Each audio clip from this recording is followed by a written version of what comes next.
We have a show to do today. The whole new acronym thing drives me effing bananas. Can we call him by his name? Felger and Mazz on 98.5 The Sports Hub. Let's go.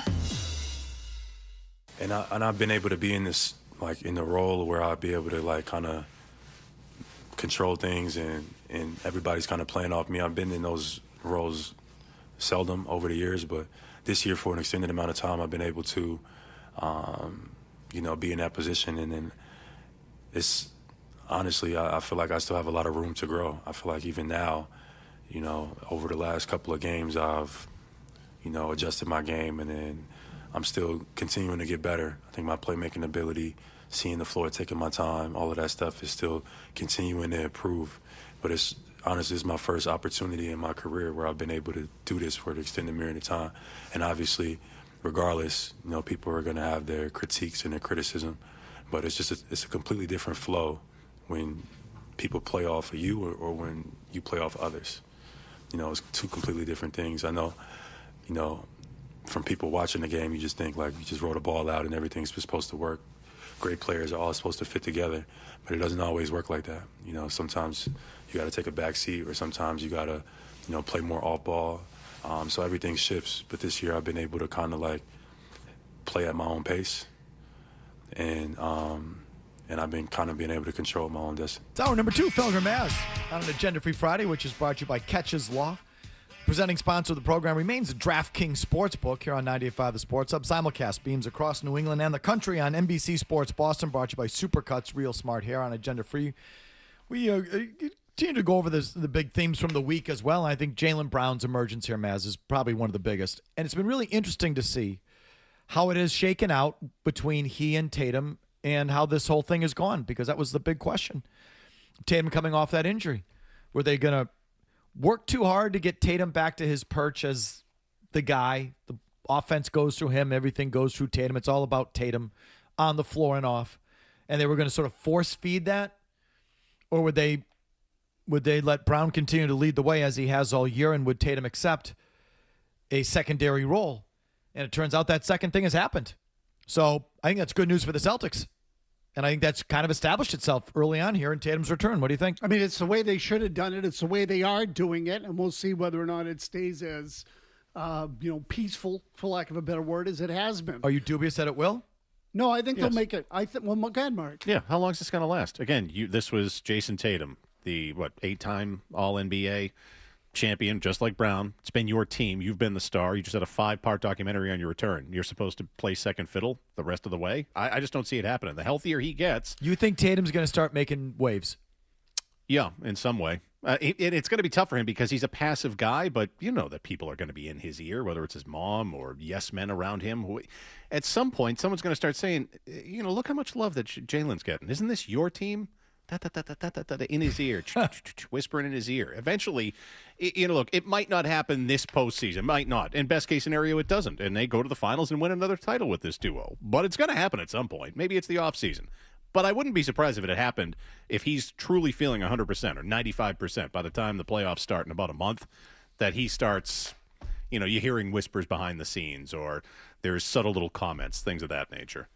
I think they should be able to keep it together through the postseason, however long that is. And obviously, the longer it is, the harder it gets, although maybe in some ways it gets easier because Tatum's not going to start making waves if there's something big at stake. So, but I think, by the time we get to next season, I think you'll see if Tatum doesn't have the wheel back, and I mean the steering wheel back, yeah, sure. I think that you will see frustration on his side. You might see a little of it now, but I don't think he really has much of a leg to stand on. Pardon the pun. Teams played too well. Brown's been too good. You can't come in and flip it over for a guy who's at 75%. You can't do it. I'd be surprised if anything transpired this year. And I'd be surprised if it happened at all. They've done it for 9 years. So I think they should be able to figure it out. And this I know, though. The problem's not between each other. It's not like that. It's more towards their role. It's not like they're resentful of the other, but I think it's been pretty clear that Jaylen Brown feels he's had to make sacrifices. He's talked about it for 5 years. Anytime you ask, he'll go on and on and on about the sacrifices he's had to make. He has told you in no uncertain terms he feels he's one of the best basketball players in the world, and he would have been able to show it if not for the sacrifices that he's made. And you know what? He's been proven right.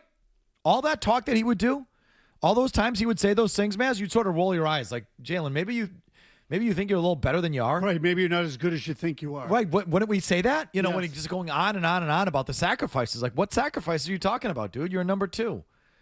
And he would say, nope, I'm a number 1, and if I had the chance to prove it, I would show everybody that I'm this guy.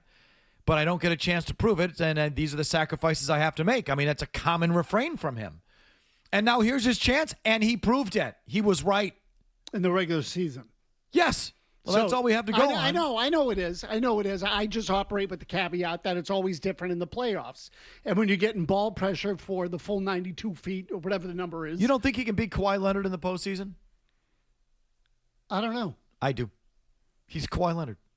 Oh, you said B. Oh, yeah, I thought you said B. B, like that Toronto run. Yeah, you know, I'm not telling you he's Kobe Bryant or like, but I thought you said beat Kawhi Leonard. no, can he, you know, whatever Kawhi Leonard was when he won those championships, you know, the role that he played for the Spurs, but then when he led the way with the Raptors, I think that Jaylen Brown can be that. Yeah. Yeah, he's similar kind of player. Yeah. I would say that Leonard, I think, did a little bit better job protecting the ball. But even so, yeah, that's a good model for him. I'm just saying. So, you know, like, because I said that when Jaylen Brown in the past has said, I'm one of the best basketball players on the planet, but I've had to make sacrifices, he's proven himself right. He's right. He's right. And you say so far, I'm telling you, if they get into the postseason and it's still his show, that he can be that. So I think he's just kind of proven himself. But he's not resentful of Tatum. He's just wants that role. Right, of course. And now, I know what you mean. It's not personal. And now that he's gotten that role, he likes it. He really likes it. Oh, he loves it. He loves it. And I'll tell you what, he's a far more, for these purposes, talk show purposes, he's better for us as the number 1 because he's kind of out there, you know, He's certainly more eccentric than Jason Tatum is. He's a better soundbite. Yeah, for sure. You know, whether he's sort of talking himself up and this view of himself, which has been proven right. But, you know, he's just a better bite. Never mind all the nonsense with the year of the rat and the number 5 and all this stuff. He's just sort of a more entertaining frontman to me than Jason Tatum. Well, he's got a lot of layers. There's no question about that. I mean, I'm stubborn when it comes to the postseason, so I'm not telling you he can't do it. I'm just telling you I need to see it. There's no question he's done it during the regular season, and he'll get the chance, I think. I don't think they're going to all of a sudden change the way they're doing it at the last minute because they want to pacify Jason Tatum. So I think we're going to get some sort of answer one way or another. And, you know, I mean, it's his show. I don't think there's any question. They're committed to it. But in the meantime, you know, we did ask that question. How much would they force feed Tatum and how much would they, you know, really push the Tatum thing to get him back to where he was versus, or would they just let it play out organically and let Brown still drive the bus and be the guy? And it turns out it's that second thing. And that's really happened. And so I just think that's interesting, and I think that's the right approach and better for the team. And I'm almost of the mind that I think they're better off long-term that way. And that in the Pierce-Garnett, you know, sort of thing, it's like Tatum's the Pierce figure, but Brown's the Garnett figure. You know what I mean? Like when you got to winning the championship, that was Garnett's team. Pierce was the leading scorer and the guy, you know what I mean? But it's not a perfect analogy. But no, but who was the guy who had more balls, a little more edge? Whose DNA was on that team? You know, and I think it should be Jaylen Brown. All right, so there's a Celtics reset for you. Back to your calls on everything. Tom in Leominster. Hi, Tom. Hey, guys, just a quick thought on the Bruins. I do think that they can get out of the first round if they do get into the playoffs. I think they match up well with Buffalo, who's a younger team, and like Carolina, they haven't faced in forever. I just worry about they're not a long-run team. Like if they get into the postseason, they'll get out of the first round at best, but they're not good enough to beat Tampa or Pittsburgh or any of these other Eastern Conference / Western Conference powerhouses. That's just all I got. Okay. Probably true. So what do I do with that then? Just play. Yeah, they're not going to win anyway, so what? Like, just play. Like, obviously, they're not a Stanley Cup favorite. Obviously. Like, hello? Do you want to watch playoff hockey or not? Just play. People are saying the same thing about the Patriots, by the way, going into the playoffs. I think maybe the Patriots thing made everybody stupid here. It's like, if you don't think you're going to win a championship, it's like, well, they're not going to do it anyway. So what? Go watch the JFK show. No, that's a people. That's another one. It's been that way for a while. Good grief. I'm with him that I do like the matchup potentially of with the Sabres. It's sort of fun to think of a Sabres matchup where they've been, is it 17 years out of the postseason? Something like 15, I think. It was 10, 11, I think it was the last year that they went. Okay, so. But it's been forever. It's been forever. And they've passed you, and they're better than you, and they've been building to this forever, and they've finally gotten here. And they go one and done because they lose to you, who are in a rebuild and just kind of accidentally slipped into the playoffs. Be great. That would be kind of funny. Sure. How about I wouldn't rule it out. Joe and Lincoln just jumped on the Celtics. Hi, Joe. Yeah, hey, I just watched the Jason Tatum documentary, and it just occurred to me, Jason Tatum is so clearly about me. I want to be the best in the league. I'm going to be recognized as the best in the league. Whereas Jaylen Brown is the great position of having the chip on his shoulder.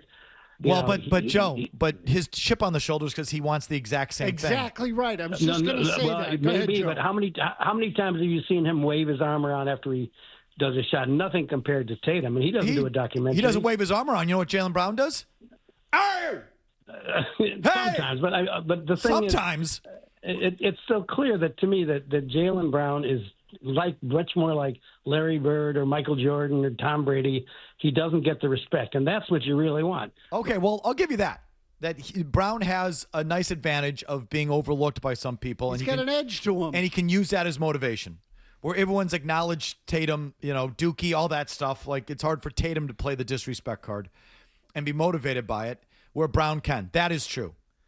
But Brown just packages it differently. He wants the individual accolades and status just as much as Jason Tatum. And he'll tell you that in no uncertain words. And when he's not getting it, he'll tell you about the sacrifices that he's making. Don't turn him into something he's not. He just does it a little differently. He plays differently is what I like. And don't kid yourself in it. He's not flopping around out there like Gilgeous-Alexander or James Harden. But watch him go into the lane. He'll let you know when he gets contact. Hey! He's that guy. Hey! Hey! And the dumbass ref blows his whistle. Oh, he must have gotten contact. He said, hey! It's ridiculous. Foul baiting in that league. Back to your calls right after this. Here's a drive to center field off of the bat of Abreu. William Abreu hits it up. And it's 2-0 Venezuela. Abreu, more known for his gloves so far in the major leagues. Underrated as a hitter. Underrated but improving greatly on what is already well above average offensive production. You got 5 innings to find out which country wins the World Baseball Classic. I think the Boston Red Sox have won the World Baseball Classic in terms of the impact their players have made. Roman Anthony for Team USA. Jaron Duran hit 3 home runs for Mexico. Brian Bayo was dominant his start for the Dominican Republic. And then look in the bullpen, what Garrett Whitlock has done, what Greg Weisser did for Team Italy. I think you're going to see the Boston Red Sox win a lot more games than they did last year. Young players like this are making improvements and progressing. Okay, that Abreu home run prompting John Smoltz to say the Red Sox big winners in the WBC. Some of their players showed out well in this tournament. Now we're less than a week away from the season, so let's see it, right, Mazz? Absolutely. Look, that was a global stage. There were a lot of people watching, and there were Red Sox players excelling all over the place. I didn't even consider Weisser or Bayo when we've talked about the guys who played well during that tournament. So if you've reached this level where you are among the great players in the world, and I'm really talking about Anthony, Abreu, Whitlock, all these guys, well, then that should translate into the Major League season. They should be ready to knock on the door for a championship. I think that's what everyone has a right to expect. And I would hope that that's what they're going to do this year. They have a good team on paper. We question the right-handed bat power. But if the three lefties that played in the World Baseball Classic played like they did in that tournament, they'll be fine, and then some. Okay, how are we looking opening day roster, opening day lineup? Any updates today on what we're looking at in terms of the rotation? Connolly early, and Peyton Tolley, are they starting in Worcester? Do we know this? I have not seen any formal announcements there. I don't think you're going to see formal announcements there. The one thing I saw was that MLB put out a list of pitching matchups for opening day. The Reds are starting a left-hander, Abbott. I think his first name is Andrew Abbott. He came up at the end of last year. I shouldn't even say the end of last year. He pitched the majority of the season in the big leagues. And that tells me that even if Marcelo Meyer's on the roster, he's not going to play on opening day. And so Kevin was saying earlier that Milliken noted that there's also a lefty going in the second game. So if they go with a strict platoon at second base, you're not going to see Meyer until the late innings of game 1 and game 2.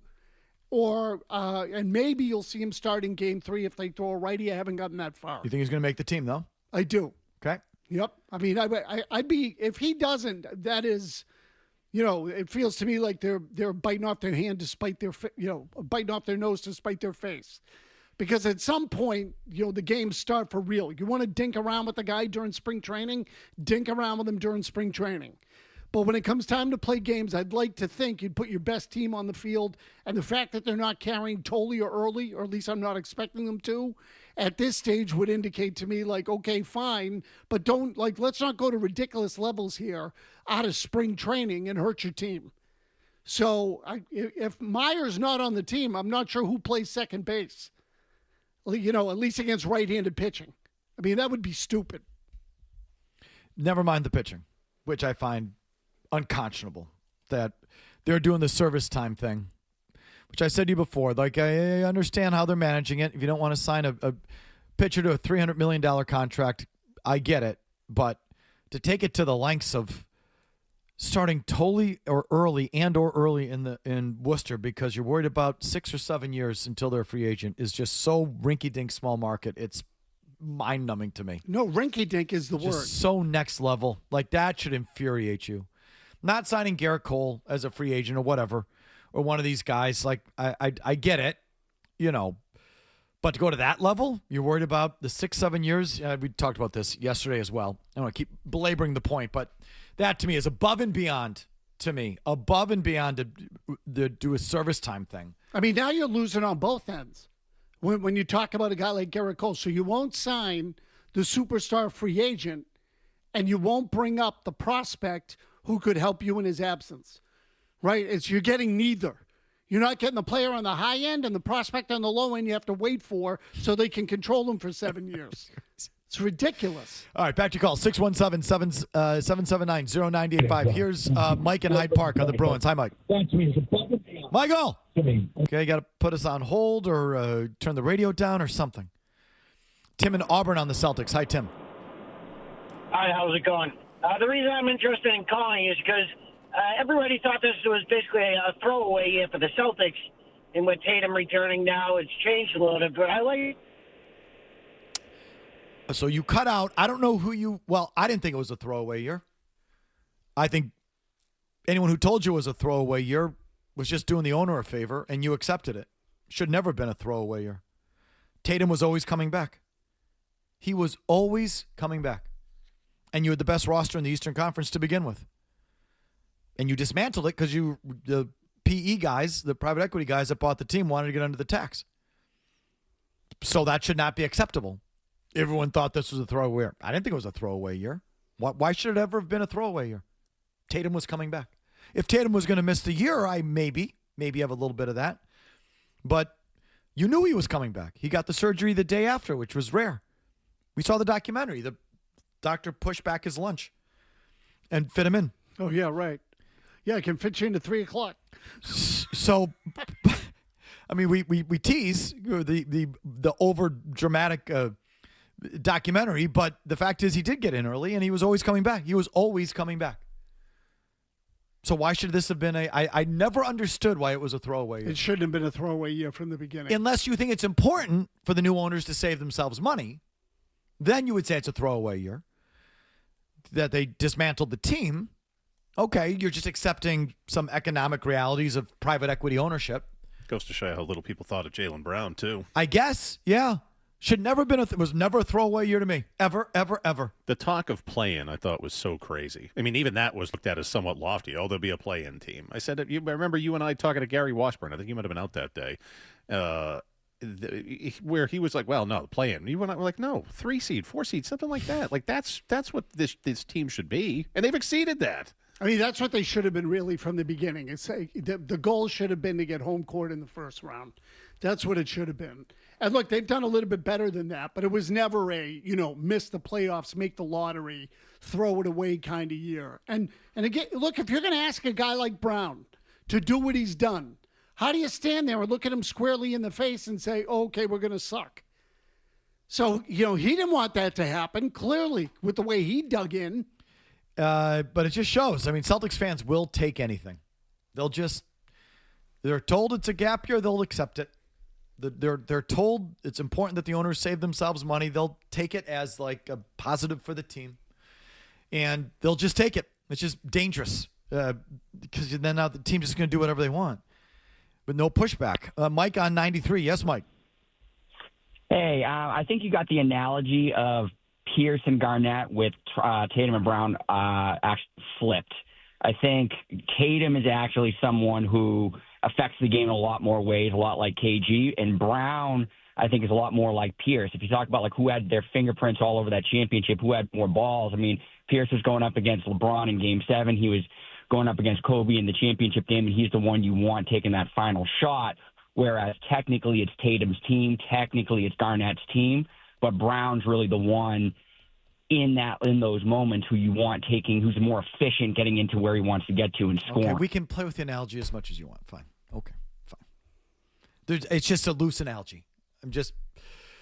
I think it should be Brown's team.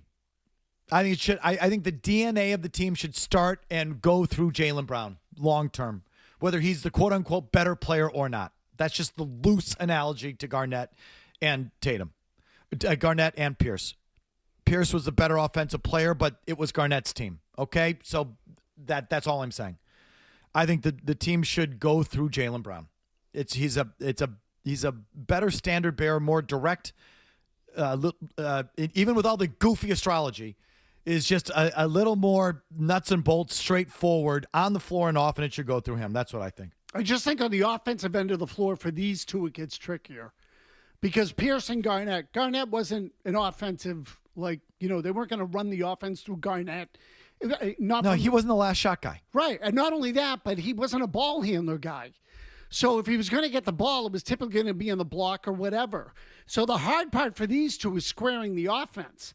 That's the hard part. That's right. In some respects, on the floor, that Garnett-Piercing was easier. Right. It started with Pierce. Of course it was going to go to Pierce, but Garnett's not going to exactly right break it down with 5 seconds and left. At the other end of the floor, it was the other way. Yeah. Garnett, the defense started around Garnett.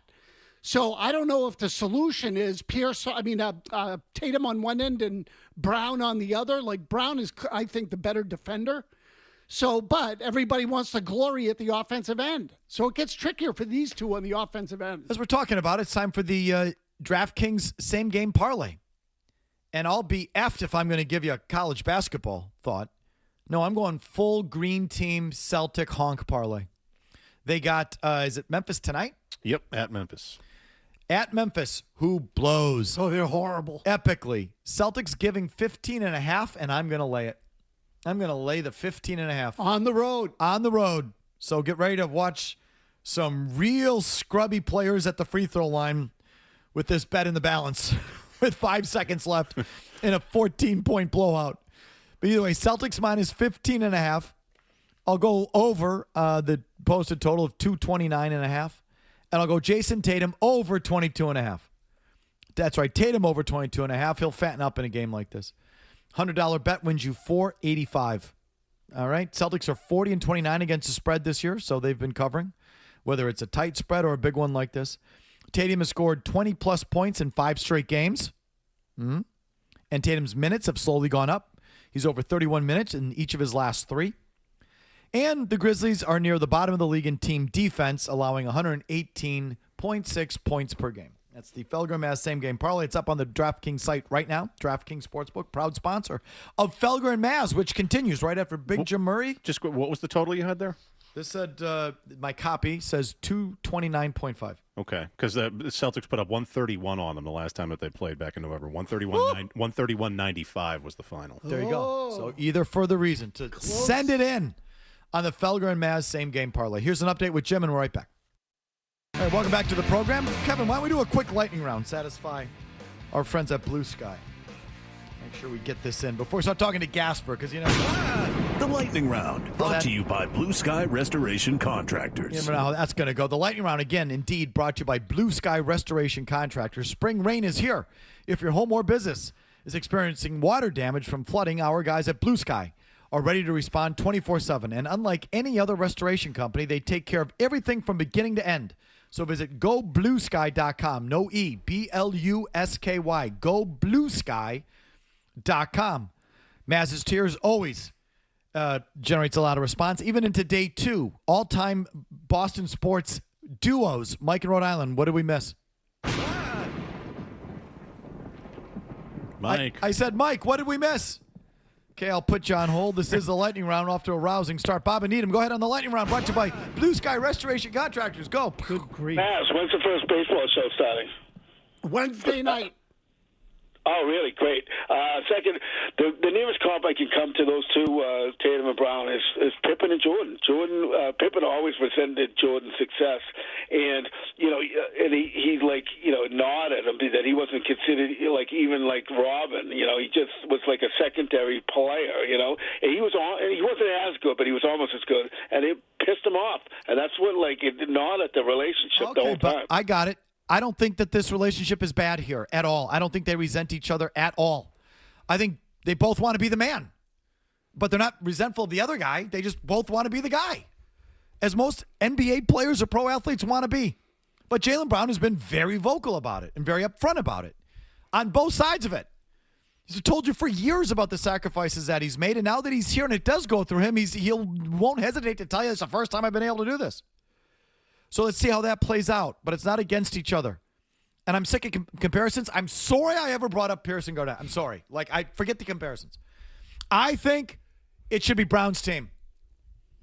I don't know if he's quote-unquote better than Tatum. I like his game better than Tatum. I like the way he plays offensively better than Tatum.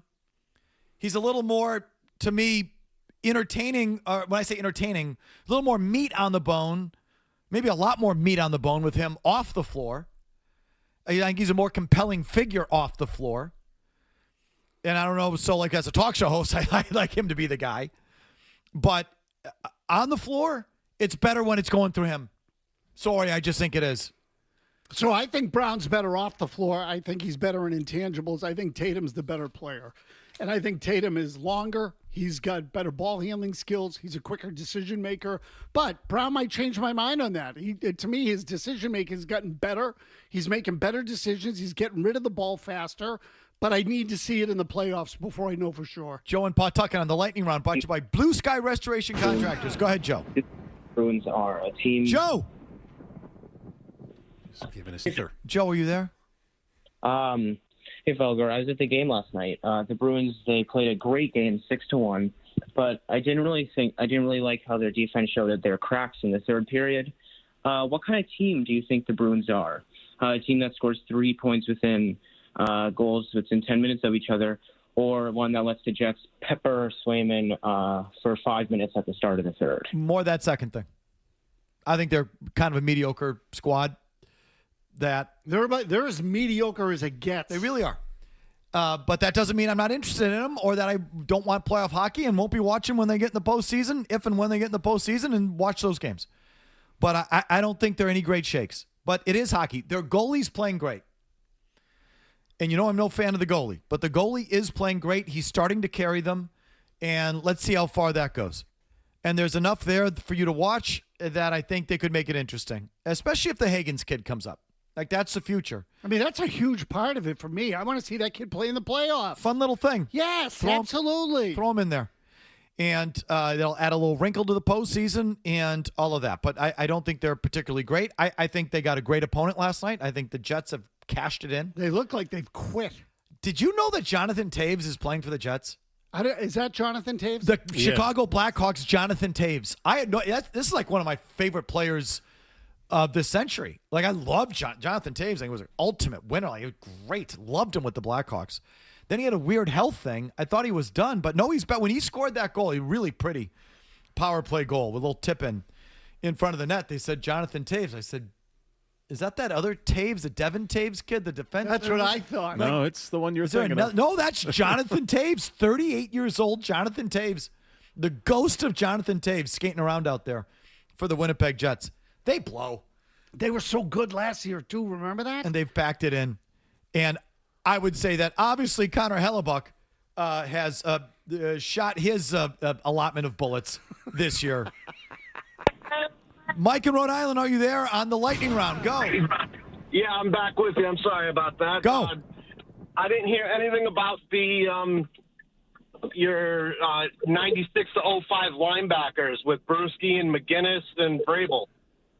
They weren't duos. That's not a duo. That's a trio. That was just a linebacker group. They weren't duos. I blame Murray. Because what do people not understand?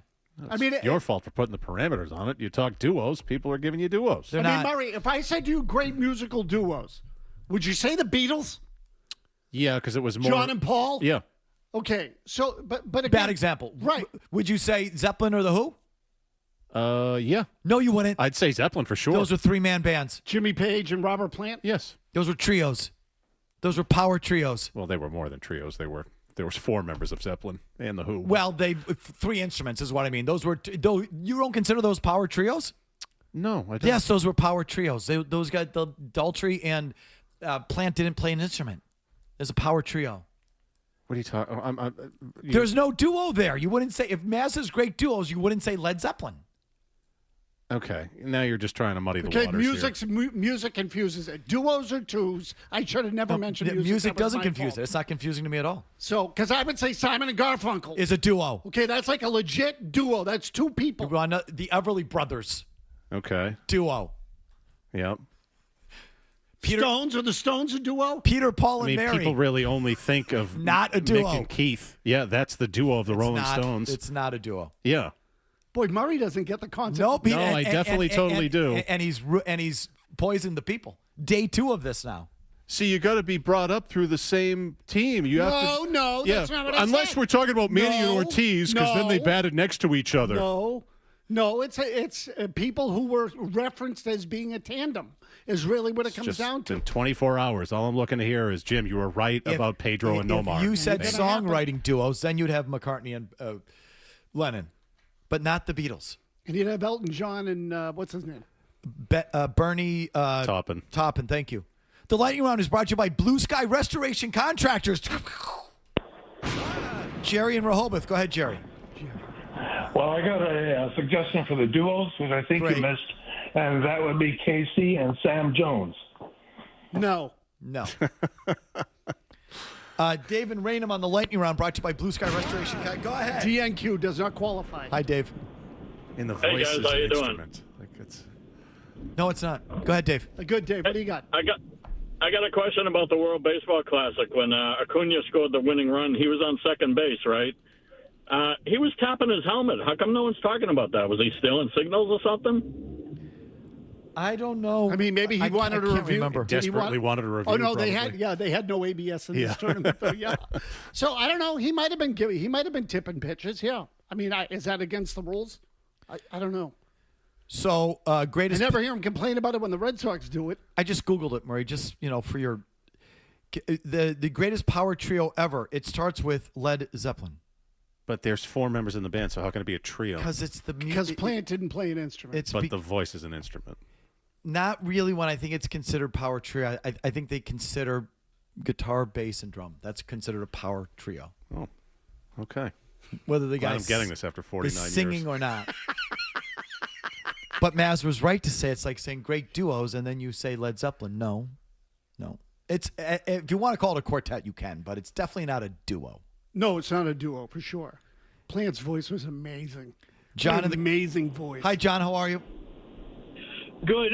Tony, thanks for the file. I got out of Ted Sarandon's jail yesterday.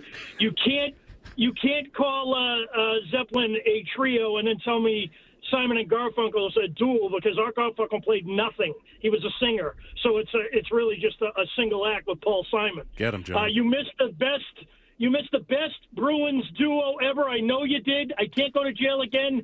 Hampus and Elias Lindholm. We did permanently ban John yesterday, and he somehow got back in.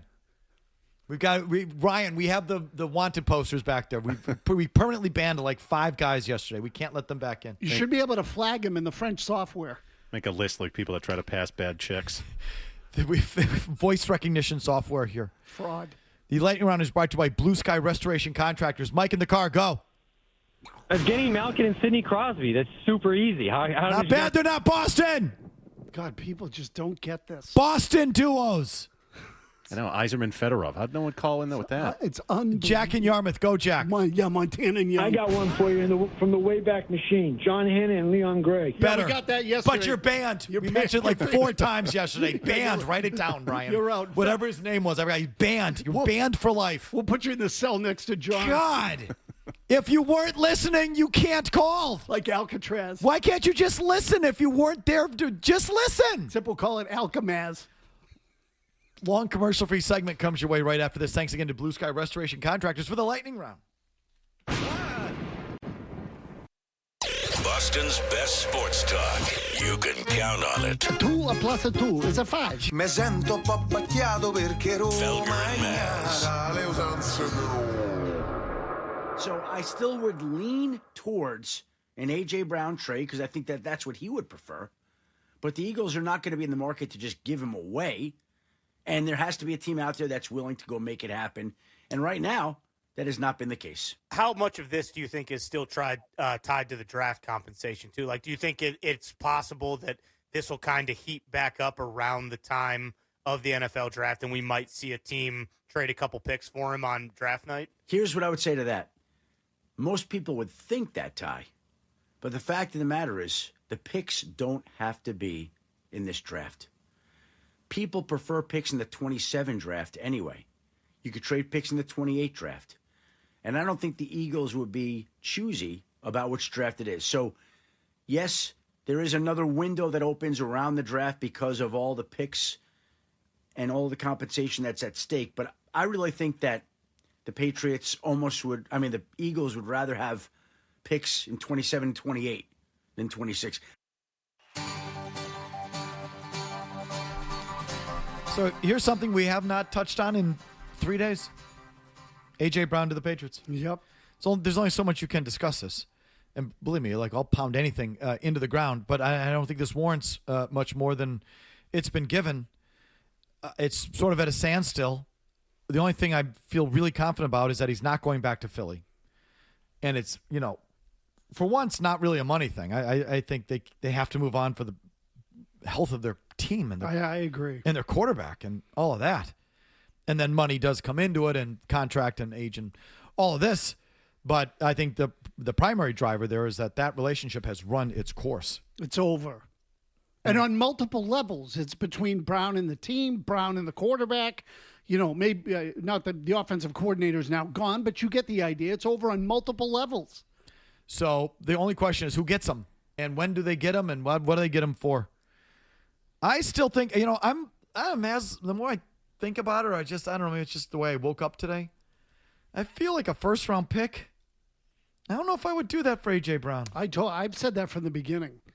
I just think it's too much. There are too many variables with him that lead me to believe that it should be something less. I think they'll be able to get him for less too.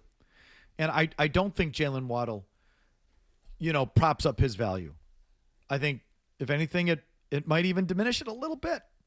Not that Jalen Waddle's a better player, but I think you could make the case that he's a more valuable commodity, Waddle. 2 years younger in terms of playing age, right? Correct. This will be his age 27 season. It'll be Brown's age 29 season. Brown has a little more injury tread on his tire and has a little bit more onerous of a contract. Neither of them are bad, but Waddle has something like I think between 15 and 20 guaranteed left on his deal, and Brown's got 29. So I think on the margins, you could make the case that Waddle's a more valuable piece. Not a better player, but a more valuable piece. And if he went for the 30th pick and a low third, ultimately, right? Mm-hmm. Just because he went for 30 and I call it 95, I'm not exactly sure what that third round pick is, and you've got 31 and 97. I don't know if it exactly works that way. I'd be leery. If A.J. Brown was worth the first round pick, they would have gotten it already, don't you think? Yes. I mean, yeah. I don't think anyone's going to give him that because everybody knows the status of the relationship there, and the relationship is broken. So do they need A.J. Brown for this to be a successful offseason? And what has this offseason told us? Chris Gasper has answers on that one. He's standing by. We'll talk to Christopher right after Big Jim Murray. Get you updated. 90 seconds, no commercials. Don't go anywhere.